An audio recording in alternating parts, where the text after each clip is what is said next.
Tarix elminin inkişafı Azərbaycanda 19-cu əsrin birinci yarısından başlayır.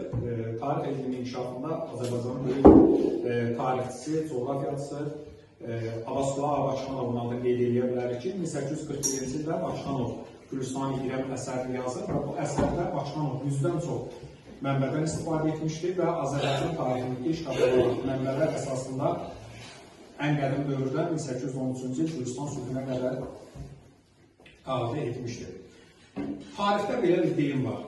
Tarix romantikanı sevir.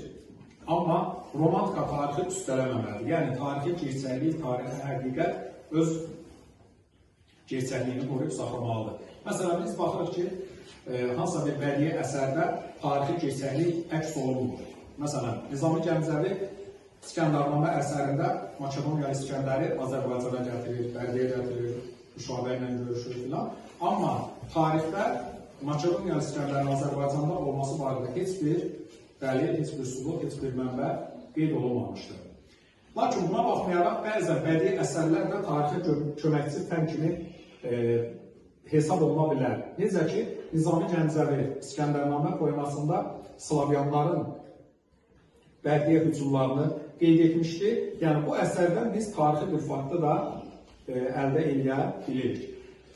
Müasir alimlərimizdən, məsələn, akademik Ziya Bünyadovun tarix haqqında çox maraqlı sözləri vardır. Məsələn, Ziya Bünyadovun belə bir fikri var ki, yaxın və uzaq tarix yoxdur. Bildiyimiz və bilmədiyimiz tarix var. Və yaxud Ziya Bünyadovun belə bir sözü var ki, tarixini bilməyənlər tarix yazır. Biz bu sözün isbatını 44 günlük Vətən müharibəsində şahidi olduq ki, nə qədər öz tarixini bilməyənlər oldu, amma öz canları ilə, öz qanları ilə tarix yazmağı bacardılar.